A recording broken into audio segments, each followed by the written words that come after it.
How's everyone doing? Alright, so today we're going to look at how super GMs can beat regular old GMs. It's not easy, but they do it through a combination of making less mistakes and being very tenacious and punishing when their opponent makes even the slightest of errors. Let's take a look at this game from Gibraltar round 2 between Grandmaster Glenn Fleer and Grandmaster Maxime Vachier-Lagrave. Okay, so it was black trying to play Grunfeld. So if white plays knight c3, black will play d5, but white plays f3. So black's going to play d5 whether white likes it or not, but it starts with e6. Okay, so this opening is not really the greatest choice from Maxime, but he's comfortable with these positions, so he doesn't mind. So a more normal move here would be something like bishop to b4, which pins this knight and threatens to perhaps take twice here.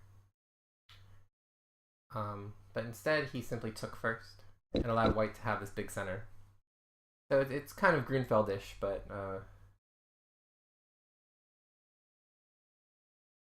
there's no e-pawn for black and no f-pawn for white. So bishop b4, bishop g5, pinning the knight. So now this knight can't move. h6. So now if bishop h4, black would simply unpin the knight with g5, and then this pawn would be hanging because this knight is pinned. So white is forced to capture, and then capture, knight f3, developing, bishop to g4. And now white, rather than playing bishop e2 right away, decides to provoke a weakness in black's camp. And so he does this by playing bishop e5 check first. And now black doesn't really want to bring out this knight to block, because if he moves it to d7, then white's kind of gained a tempo in a way and can castle. And if he moves to c6, then it's pinned, and a move like d5 could potentially be annoying. So rather than letting white win a tempo with bishop b5 check, he kind of gives the tempo back and plays c6. So now white has to move his bishop again, which he does. So bishop e2. So basically white kind of gained a move in a way, but he also lost a move.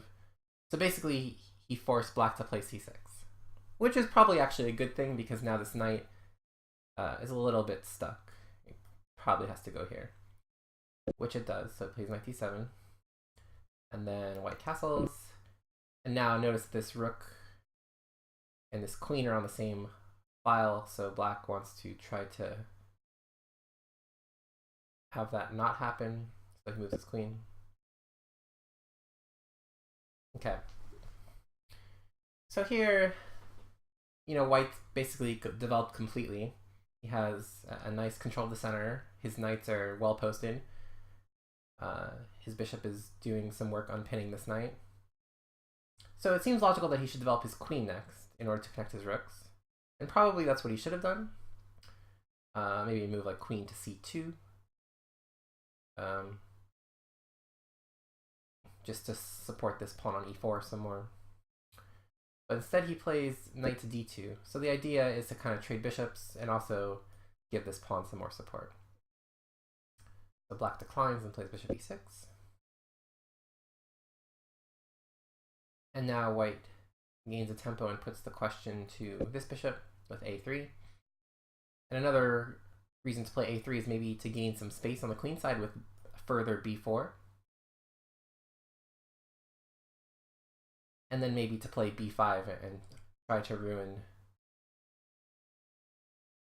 either ruin black's pawn structure and play pawn takes pawn, or force black to play pawn takes pawn himself, and then this d pawn becomes very strong because it's a pass pawn all of a sudden. And a pawn on d5 could create some havoc. So Maxime should actually probably just take this.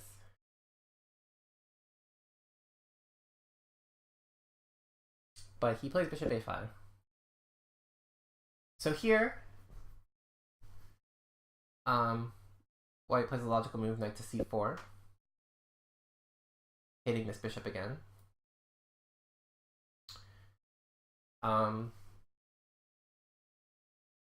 And eyeing potential weak dark squares, because notice that this square in particular, now that black has played this move, c6 is weak. So an idea for white might be to play like, e5 and then knight to e4, and then try to lodge a knight on d6. And a knight on d6 is going to be very strong. So here, Maxime plays simply taking the offending knight, because this bishop wasn't really doing all that much. If you notice, he didn't really have any squares it could go to. So he figured it might as well exchange it for this knight that's well posted. So he does. White recaptures with the bishop. Okay, now it's an interesting question as to what should black do. Because it seems like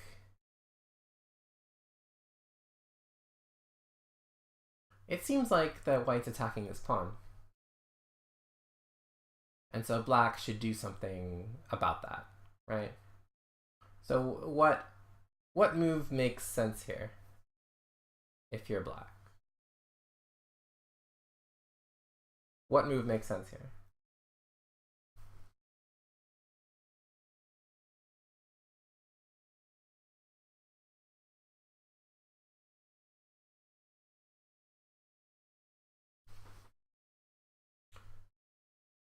So it makes sense here to castle kingside, right? Because you get your king safe and you support this pawn, right?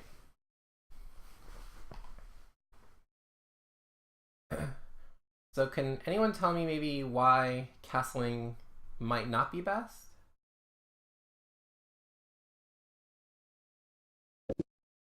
It's actually kind of subtle.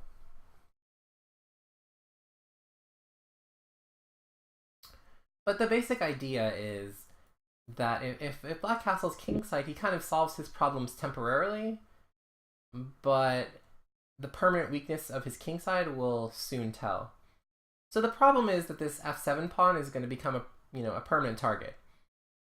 And if white chooses, he can increase the pressure at some point. Either by queen b3 or queen f3, or maybe even queen to g4, which threatens like a queen takes g6. And also notice that this h pawn is very weak. So another thing that white could try potentially is at some point playing like, after castles, maybe just playing bishop d3 to defend this pawn, and then queen d2 to hit this, and then rook f3 to h3.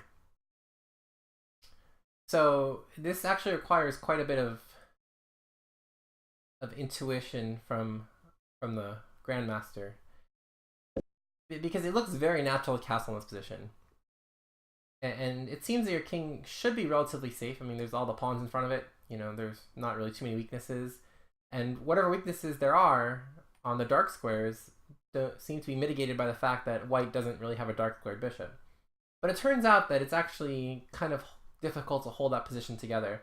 Again, because of that target on f7, because of the open f-file, and because these pawns have moved slightly. Like if this pawn were on h7 instead of h6, it actually might be almost advisable to castle kingside. But because the pawns are the way they are, castling kingside is actually not the best move, and black correctly noticed this. Very tricky though. Very tricky. So instead, what can black do? What can black do? Well, turns out black somewhat ignores this threat and plays castle, but this way. Okay. So if you're white and you're a grandmaster, black's just giving you this f7 pawn. Maybe. The question is, should you take this pawn And what is Black's idea? Like, is he just giving you a pawn, or is there something going on here? So can anyone maybe figure out what is going on here?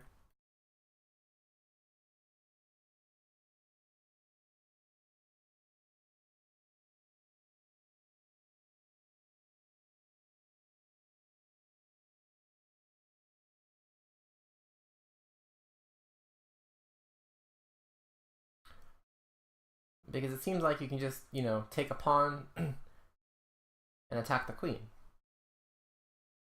But maybe there's something wrong with it. Or maybe not.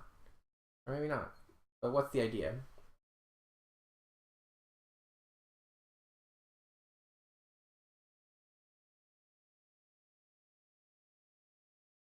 Okay, well, how many of you in the chat would simply play this move? Rook takes f7.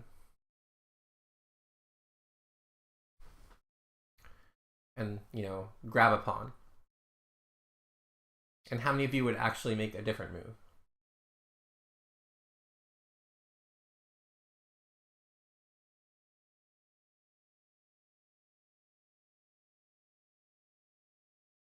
And if you make a different move, why?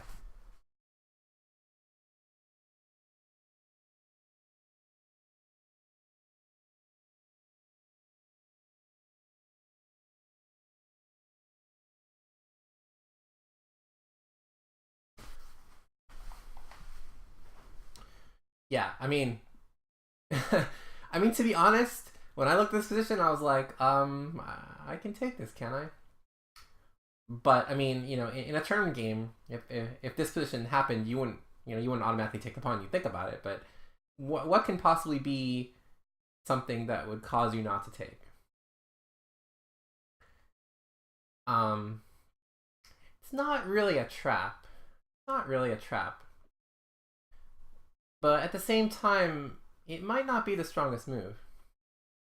So, well, let's just look at what happens quickly. So rook takes pawn. The queen has to move. It really only has one square. Queen d6. I mean, g5 doesn't really do much. And e8 looks silly. So queen d6. And now it turns out there's a bit of tactics involved. So Black's actually threatening a couple of things here. So one thing that Black is threatening, which some of you guys did notice, is this kind of idea of knight to e5. It doesn't quite work now because this queen is defended twice. But the way to make it work is, okay, say white just does nothing, plays h3 or something. So the way to make it work is first to remove a defender of this queen by playing bishop takes knight. And then we can play this move knight to e5. And notice that because of this pin, this fork is on, and we're actually winning material. So, okay, maybe you saw this, but you said, okay, well, can't white stop this? The answer is, surprisingly, not really. Because there's actually a second threat here, which is a little bit more clever. And that second threat is simply to play bishop to b6. And this move, bishop to b6, hits this pawn, and it's surprisingly difficult to defend. Because notice that bishop b6 actually creates a dual threat. What exactly is that dual threat? Well, again, we're threatening to take this pawn on d4. And notice that this pawn on f7 is not as important as this pawn on d4. So, if I were to tell you in this position, we'll trade this pawn for this pawn, as white, you would say, no way. If you can win this pawn for free on f7, okay, sure, but if you have to trade it for d4, then no way. But the problem is, after queen d6, it's basically forced because, again, if you try to get out of this fork after bishop b6, I have a dual threat of, again, taking the pawn and playing knight e5, and now I don't need this pin because I have this pin. And notice that knight e5 also adds a third attacker to that pawn. So I'm threatening the bishop and threatening the pawn a third time, which means I am going to win the pawn. And after winning this pawn, Black will suddenly be better.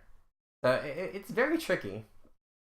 Very tricky. But yeah, actually what's best here after this would be to actually play king h1, and then after take knight e5, to play queen e2 and simply give up the exchange. And then after knight takes f7, bishop takes f7, g5. Okay, well, White actually has this center pawn mass, which is kind of ready to roll.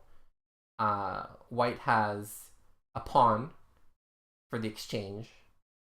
And it's not really clear that black's rooks have any great squares. But this is probably what white feared, because white did not play rook takes f7.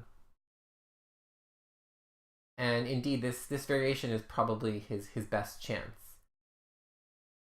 And so he probably didn't want to be down material to MVL, even though objective equalish.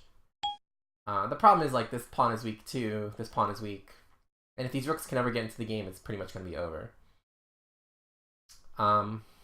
Okay, so he did go into all this.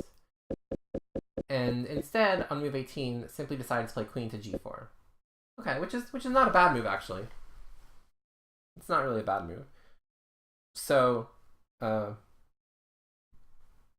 plays h5, forcing the queen to go to a slightly more uncomfortable square.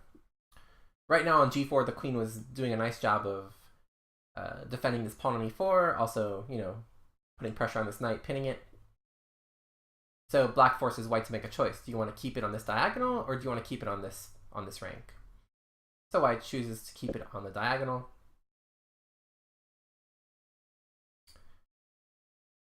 And again, notice that if black were to try to be greedy and to take on e4 by playing something like take, take, and take, now notice that we're trading the e pawn for the f pawn. But these pawns are actually quite strong. And after rook takes f7, white actually has very, very good play, because white's rooks are suddenly pouring into the position, and bishop e6 is a big threat. So notice that black wouldn't want to do something like this. So instead, black plays rook hf8, simply defending the pawn. White plays rook ad1, also simply developing a rook onto a file that it may be needed. Again, this bishop takes c3 doesn't work, because bishop takes f7 now, maybe even. And then these pawns are falling. So Maxime decides to wisely get out of the pin and play king to b8. So now this knight is free to move. And now white has a choice. So, you know, the opening's gone fairly well for him. He can't really complain about his position. I mean, white's certainly no worse, perhaps a little better. But really, here is where he needs to start making some accurate moves, because if he doesn't, well, he's probably not going to be in good shape. So what should white do here? What should white do?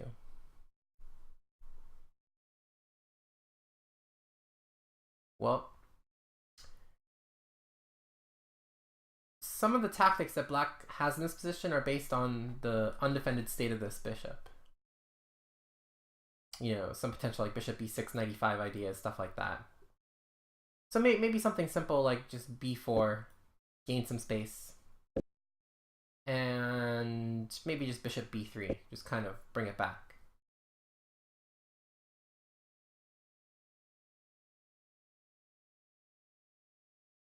And now maybe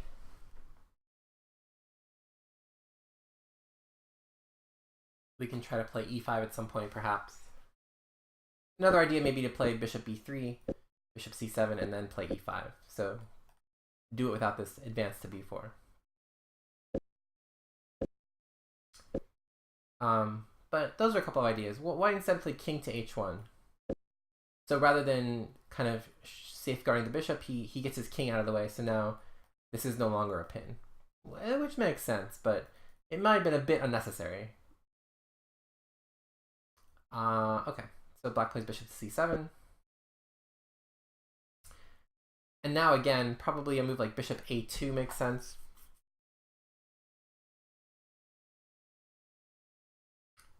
Because this bishop being undefended on this square, there could be some tactics relating to that. So instead he decides to play b4. Okay, which again isn't terrible. Black plays knight to b6. Okay, attacking the bishop. Bishop to b3. Black plays f6. Now, once and for all, removing the threat to that pawn. And now is the real turning point in the game. Okay, because now it's probably just about equal. Black kind of got rid of his weakness in f7, but he's not really doing all that much. I mean, this knight is not really going anywhere. This bishop is well posted, but doesn't really have a target. And it's hard for Black to break up these pawns, because he can never really play c5, and he can never really play f5. So those pawns are kind of there to stay. But by the same token, White can't really do all that much either. If White tries to, pressure g6 or h5, he just opens up lines against his own king. So even if one of these pawns were to end up being free, he probably wouldn't even want to take it.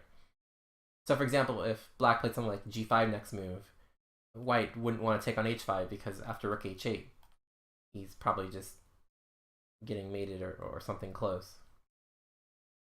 And it's going to be hard to hit f6 multiple times because he doesn't really have anything to attack the dark squares. His bishop's on a light square and his knight can't really hop over there in time. So it's actually hard for either side to come up with anything too concrete. But White kind of feels the need to take initiative and do something proactive in this position. But probably what should happen in this position is actually a draw. And there are actually a variety of ways to accomplish this. One is to simply play queen e6, and a queen trade probably favors White because he can kind of aggressively go after Black's weaknesses. Whereas with the queens on the board, like I said before, he can't really attack any of Black's weaknesses on the king side. And so Black would do wise to decline this trade and play queen to g7. And now, of course, White should play queen to h3 again. And then Black would play queen to e7, and queen to e6, and queen to g7. And neither side can really improve. So this is probably a draw.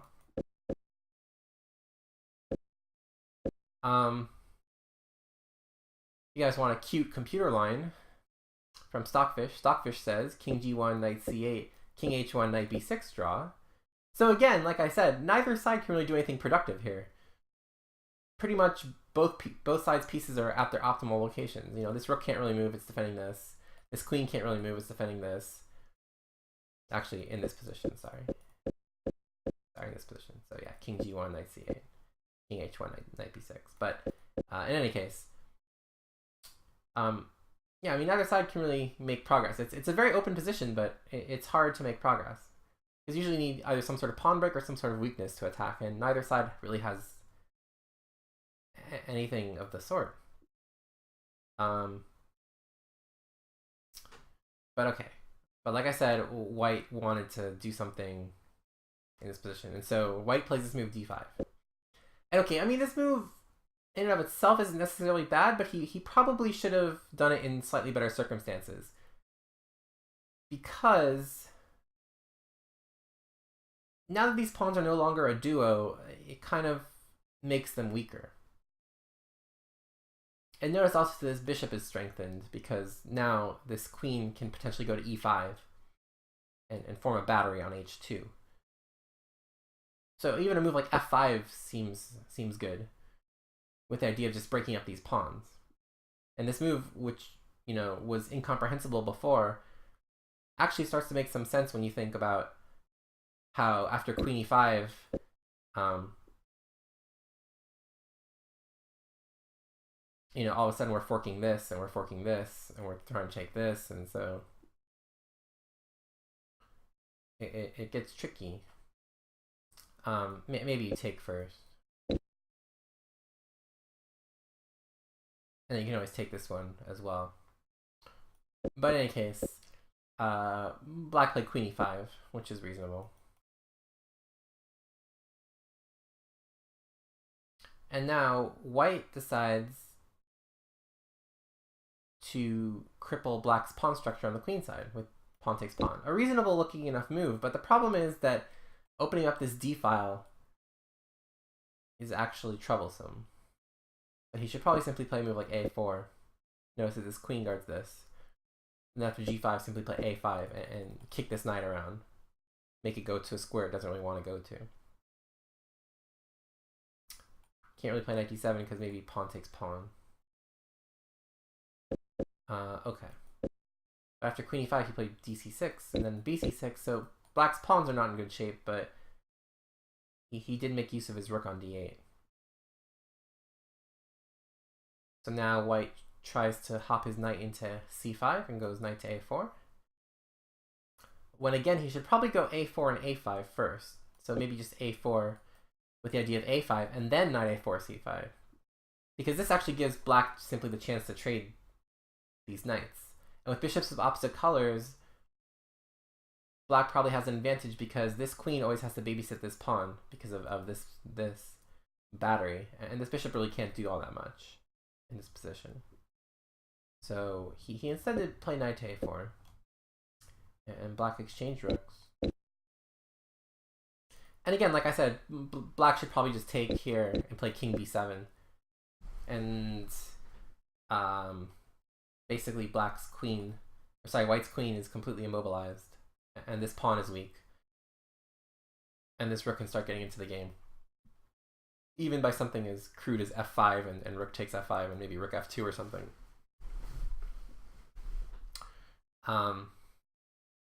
Another possibility is maybe just play queen takes e4 right away and try to do this. It's a little bit more risky, but it probably is good as well. But instead he plays f5, which probably not great because it allows this knight c5 idea. So knight c5, fe4, and knight a6 check. Check. And all of a sudden, this is probably okay for white because after king b7, we're simply playing knight c5 check again.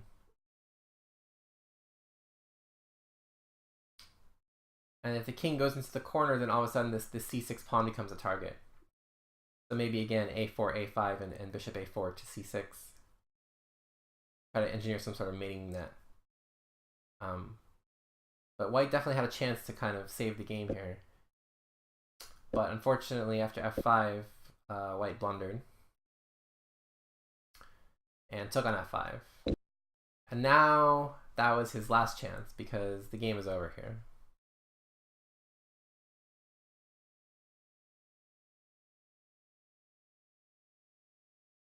So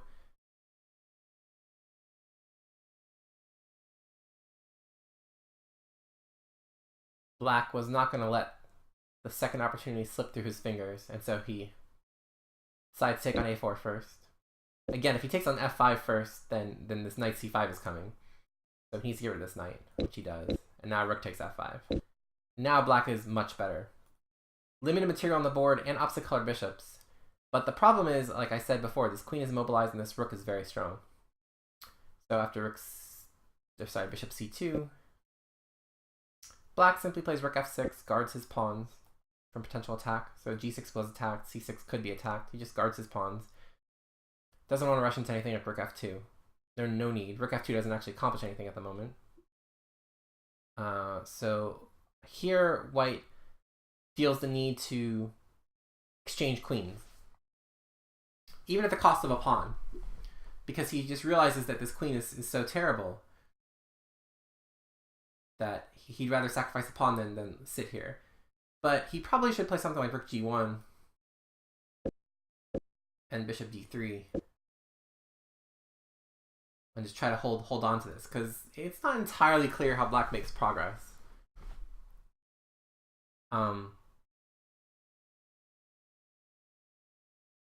You know, at some point, maybe if this bishop can come onto this diagonal, white can dream of playing g3. Not yet, but at some point. So his probably best defense is kind of just to grovel and hold on. But instead he plays queen g3. And here, I mean, Maxime shouldn't even really take. He can just play a move like rook f4, which is very strong, with the idea of simply playing h4. So for example, rook f4, rook g1, or let's say rook f4, let's say rook c1, or yeah, even rook g1, and then h4. And if the queen moves away too far, away from this pawn, this rook can discover an attack and threaten mate. And also h3 is potentially coming, weakening the diagonal even further. So Maxime just decides to take and win a pawn, and he's still doing quite well, but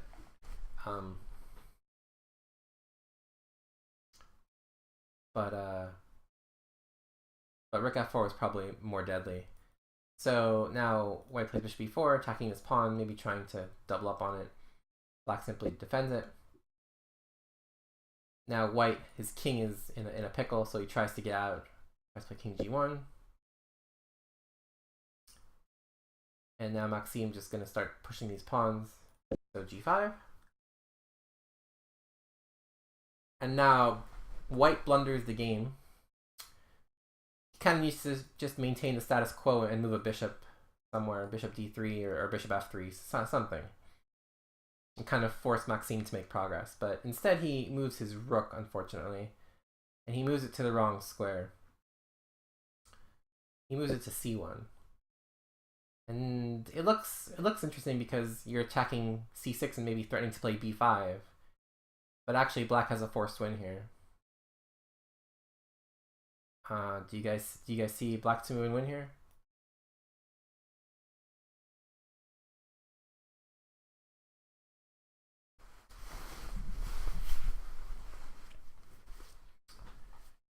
It's kind of simple.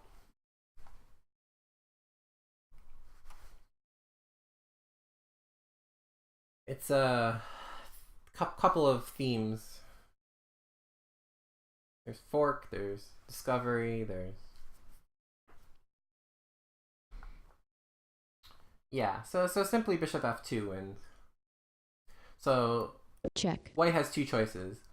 White can either go this way or go this way.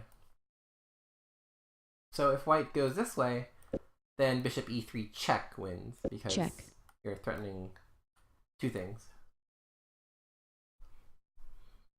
So after white deals with the check, black takes his rook and it's over.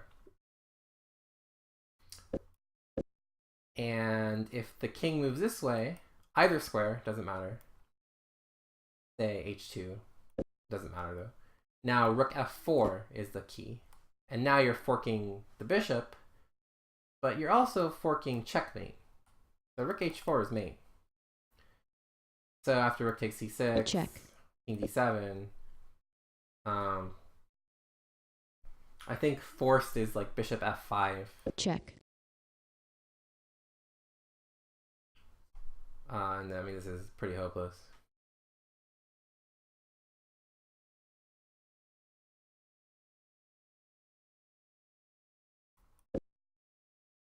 Pretty hopeless. I mean, maybe g3 is actually slightly better, and then just rook takes e4. I mean, this is dead. Yeah. So a double threat of a double threat. So after bishop f2, white resigns.